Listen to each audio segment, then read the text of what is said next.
Hello and thank you for joining us on the news on NTA International. I'm Lami Ali. Hannah Olainka is on the sign language. We begin with the headlines. New dawn in Nigeria's agricultural revolution as President Tinubu inaugurates over 2,000 agricultural equipment.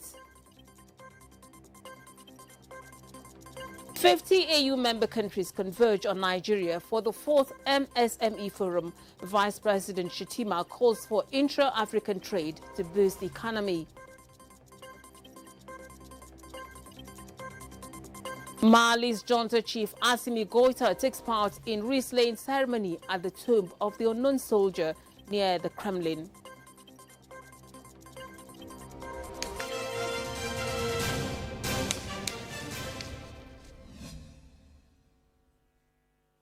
President Bola Tinubu has inaugurated more than 2,000 units of agricultural equipment and implements aimed at enhancing the country's food security. The heavy-duty machinery were deployed under the Nigeria-Belarus partnership. Musa Baba Aliwu reports. This is the first time in the history of Nigeria that a large number of tractors and other agricultural equipment have been deployed to enhance productivity. This achievement is in fulfillment of President Tinubu's renewed hope for food security. The tractors which were assembled in Abuja were procured under the Nigeria-Belarus mechanization partnership that was formalized in September 2024. President Tinubu stated that the initiative aims to uplift Nigeria's food production capability, increase farmers' output, and create jobs for younger people.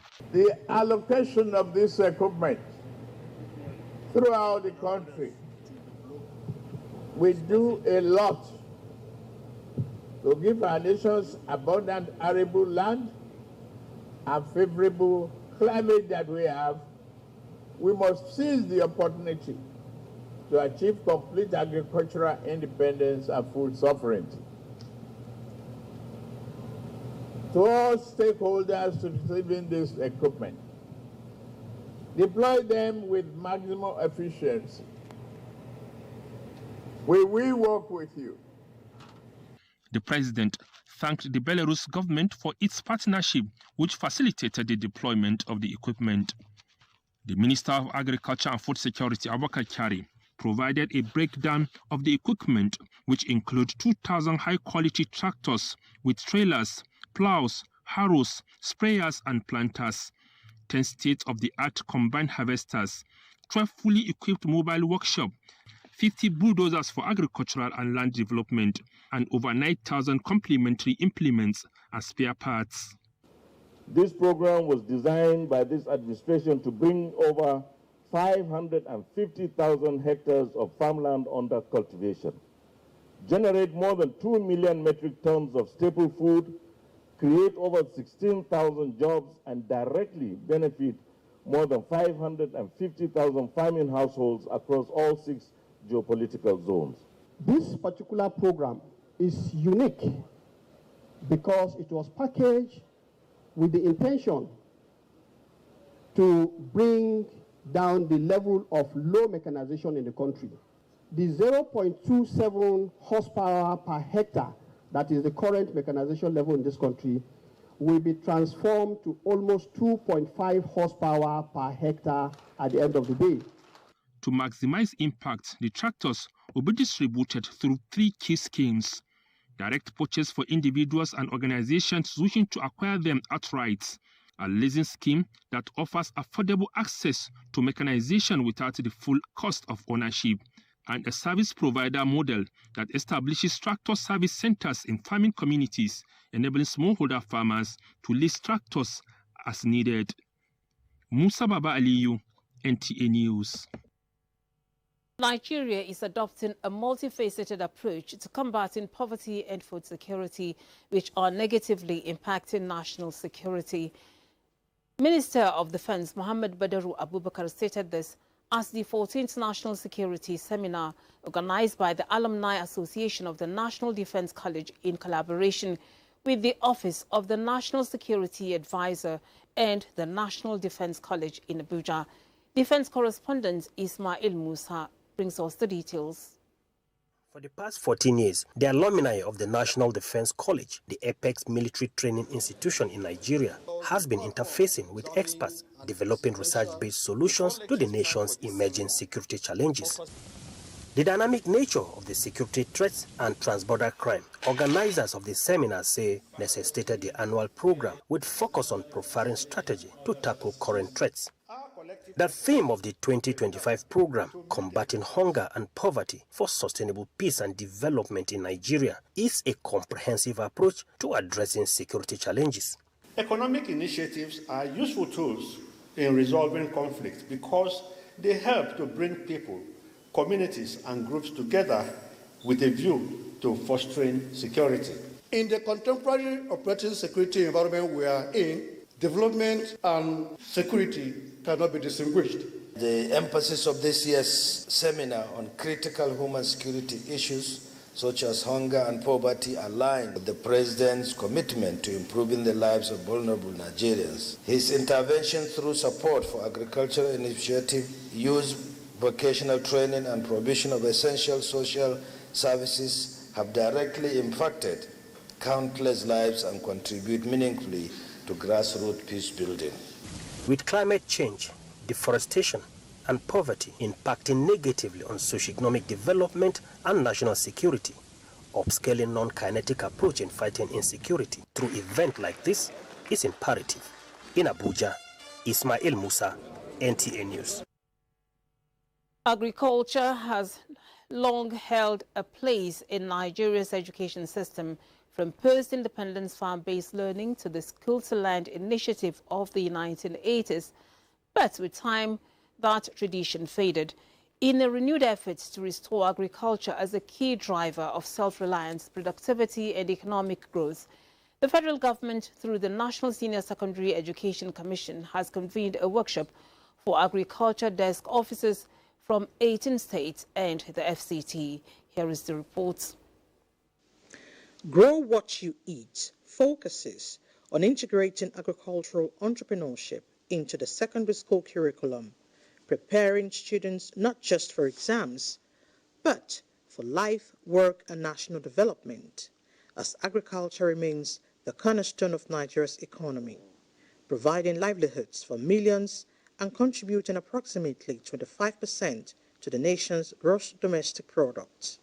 The initiative aims to make senior secondary school education more practical and inclusive by repositioning school agriculture as a tool for skills acquisition, food security, and youth empowerment to meet the nation's development needs.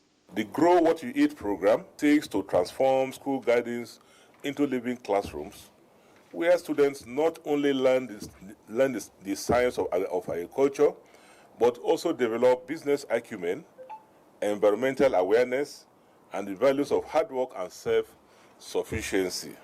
So the mission fostering agricultural literacy, entrepreneurship, and career readiness among students. It is going to link a theoretical aspect of teaching agriculture to the practical aspect of agriculture in our school.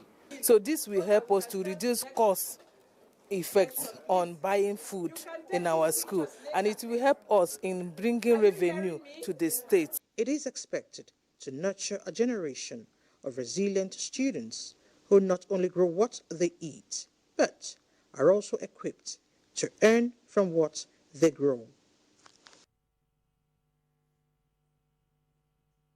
Nigeria is hosting 50 African countries as the 4th African Union MSME Forum, aimed at addressing challenges affecting small businesses, particularly affordable financing, enhancing digital transformation, and improving market access.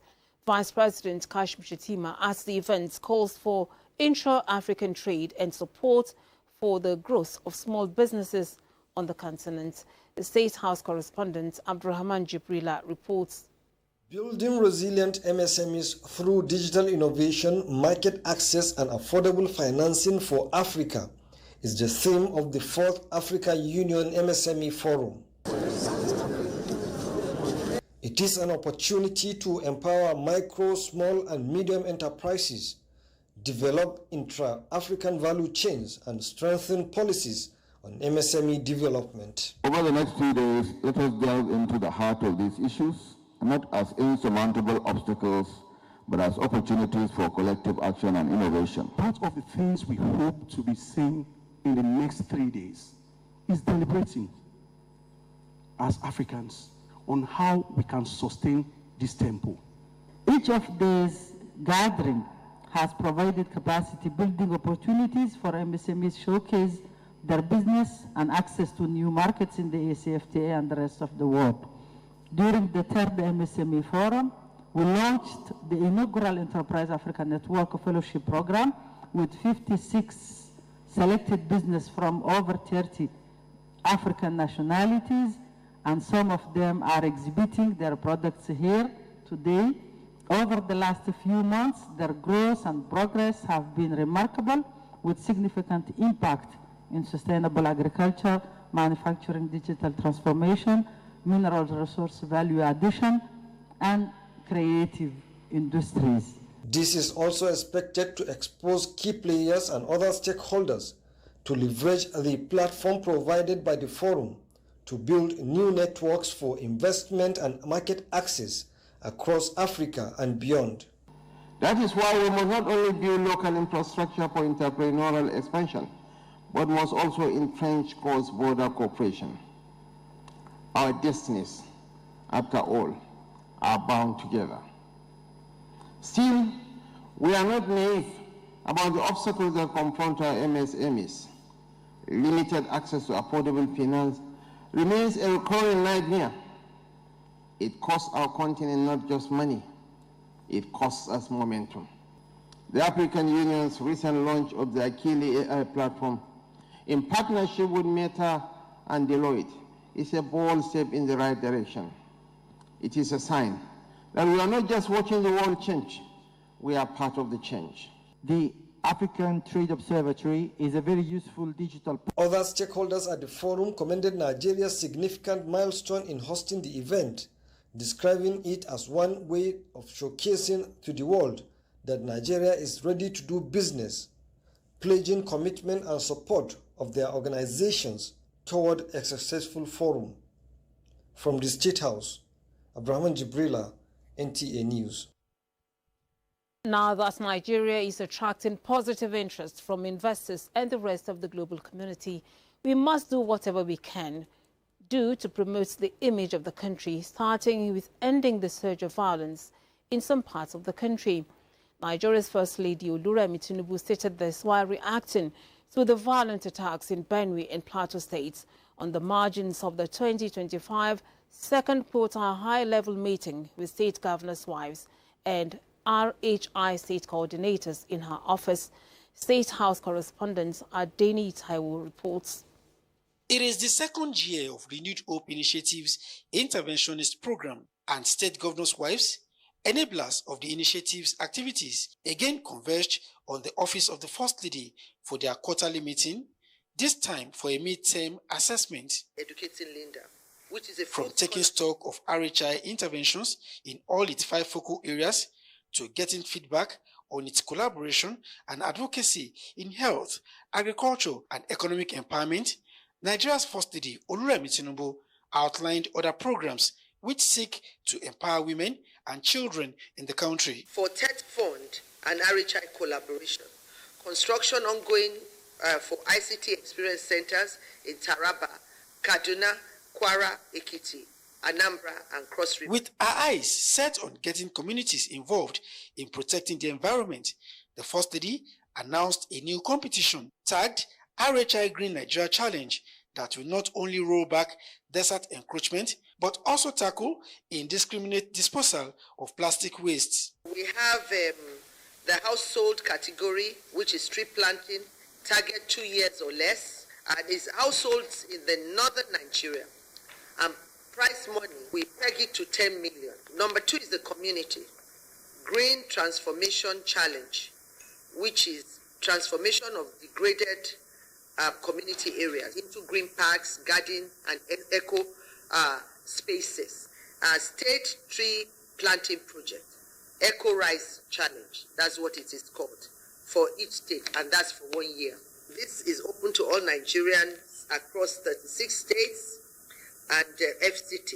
At present, the nation enjoys a fresh breath of air in the international community and so cannot afford to be dragged back by insecurity. This is evil, very, very evil.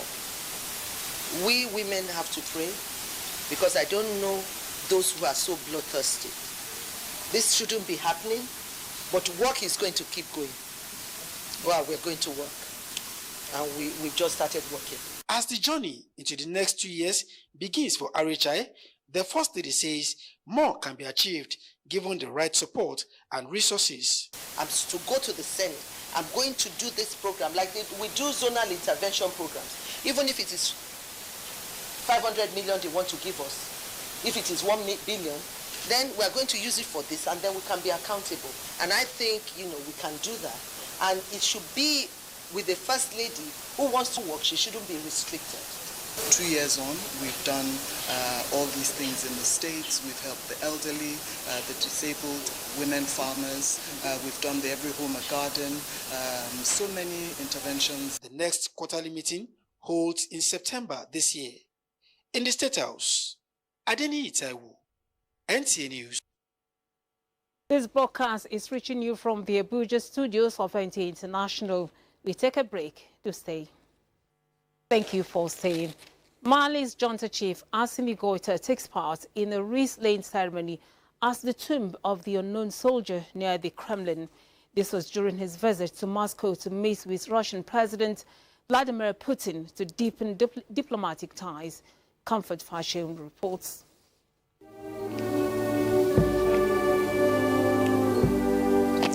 After the wreath-laying ceremony of the remembrance of the unknown soldiers near Kremlin, Mali's military strongman, General Assimi Goïta, told Russian leader Vladimir Putin in Moscow on Monday that he wanted to reinforce ties with the Kremlin, a key supporter of the West African country's battle against jihadism. Under the general, who came to power after coups in 2020 and 2021, Mali has steered away from its former colonial master, France, mainly in favor of closer ties with Moscow. Goïta's days-long visit comes as Mali struggles to contain the country's long-running jihadist threats. Goïta told Putin in the Kremlin that he is convinced his visit will be an occasion to reinforce their relations. The general, who arrived in Moscow on Sunday, is meant to stay most of the week. He said he wanted to expand cooperation in defense, transport, and the economy. Russia has for years sought to expand its influence in Africa, in particular through the rise of mercenaries sponsored by the Kremlin. Russian president said it was a great pleasure to host the African junta chief in Moscow, and that there are good prospects for developing ties in natural resources, energy and logistics. Comfort, fashion, NTA News. The chairman of the National Hajj Commission of Nigeria, Professor Abdullahi Saleh Usman, has described as exceptional the media coverage of the 2025 Hajj operation, saying it has contributed immensely to the overall success recorded this year. He made the remarks at a farewell dinner organized by the NACON for the 2025 National Media Team in Makkah. Correspondent Jamilu Ibrahim has more. These are members of the NACON media team for the 2025 Hajj, being hosted to a farewell dinner by the chairman of the commission and his management team in Makkah. I'm very, very happy for what you have done. The NACON chairman, who described this year's media coverage of the Hajj operation as exceptional, says it has contributed immensely to the overall success being celebrated by the commission. I have no word in my mind to express my feeling, to express what I feel about your positive cooperation. Some other NACON top officials also speak at the event. What we have seen so far in this operation, you have done well. And may Almighty Allah bless you more and more. You work tirelessly to improve our distorted image to the better. We believe in you. that we will continue to report the positive side of us, because all what we have done is very, very positive. And I also wish to thank your coordinator, Hajia Fatima Usara, for coordinating all your activities during this Hajj operation. May Allah reward you abundantly. Manako National Media Team for the 2025 Hajj operation, inaugurated in May this year in Abuja, has more than 60 members representing various conventional and online media platforms from across Nigeria. In Makkah, Jamilu Ibrahim, NTA News. Now, as nations shift attention to advancing the cause of widows to rebuild their resilience, a women's advocate, Joyce Matthews-Andrew, visited our studio and gave tips on navigating the path of widows through efforts of government and non-governmental organizations. The widows are special people. They are wonderful people. They are people that when you see them, they are doing wonders. So in everything we are doing, we make sure we put widows first in their activities. The Renew Hope are really doing good and great.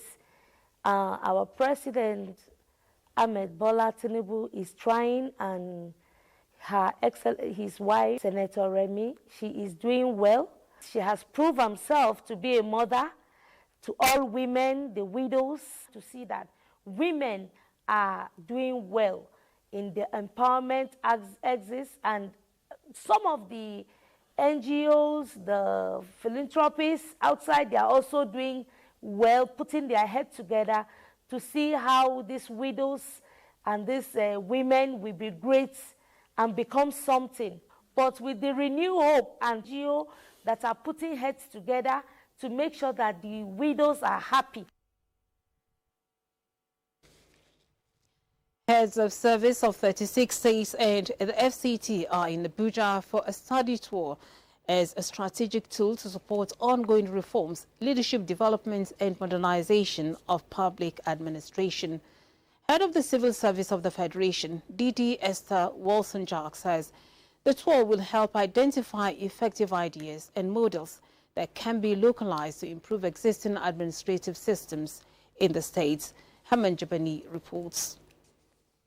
The study tour by the state's head of service will provide first-hand insight into effective strategies in digital governance, performance management, transparency, and citizen-centric service delivery, while providing practical lessons that can inform policy making and implementation back in their states. The two-day study tour, head of the Civil Service of the Federation, says will help identify effective ideas and models that can be localized to improve existing administrative system and spark reforms that align with modern public sector standard. Our objectives here are clear: to deepen our understanding of best practices in strategic planning, service delivery, and human capital management, to explore how digital tools and data-driven systems can reshape our operations for greater impact. Some of the participants speak on their expectations. It's transformation, total transformation of the civil service. And we'll have a lot of this to go on, and this will anchor on technology and innovation. A lot of trainings will also go into this process so that we have a knowledgeable civil servants. It's like a form of a peer review for the states. So as we're here, we've heard what other states are doing, and then when we get back to our states, whatever we feel that, you have to adapt to your own state. So when you hear and you are inspired by it, you take it back and you try to replicate. We're going to have collaborations with stakeholders, collaborations with the Office of the Head of Service of the Federation, so that we can go back home and develop the service in our states and local governments too. The tour, which will take participants through key federal ministries and institutions in Abuja, also seeks to strengthen the partnership between the federal and state civil services. Hamad Jabani, NTA News. Politics now. The leadership of the People's Democratic Party, PDP, has insisted on holding its 100th National Executive Committee meeting scheduled for June 30, 2025. This is in spite of the rejection of its notice by the Independent National Electoral Commission. Correspondent Timothy Yusuf reports that the party's National Publicity Secretary, Debo Ologunagba, stated this at a media briefing in Abuja. This media briefing is on the heels of the PDP forthcoming 100 National Executive Committee meeting. Ahead of the meeting, PDP had written INEC notifying it of the proposed event, but INEC replied to the party, saying that the second signatory to the letter, who signed along with the PDP chairman, is unknown to read. The PDP concern is almost near perfect. The PDP has described the rejection of its notification by the electoral body as an attempt to interfere in its internal affairs, noting that the PDP merely sent a notification to INEC as a matter of courtesy, that it was not under any legal obligation to notify the electoral body. We didn't say to you we are conducting a meeting to elect officers. We didn't say we're going to do primary to get nominated for an elected position. We didn't say we're meeting because we're considering possibility of mergers. The PDP's 100 National Executive Committee meeting is expected to review progress on preparations for its forthcoming national convention, including updates from the zoning and convention committees established at the 99th NEC meeting. Other expectations include update on the Reconciliation Committee headed by the former President of the Senate, Dr. Bukola Saraki. Timothy Yusuf, NTA News. And that brings us to the end of the news. We thank you for watching. I'm Lami Ali. Hannah Olainka has been the sign language interpreter. Do have a good evening.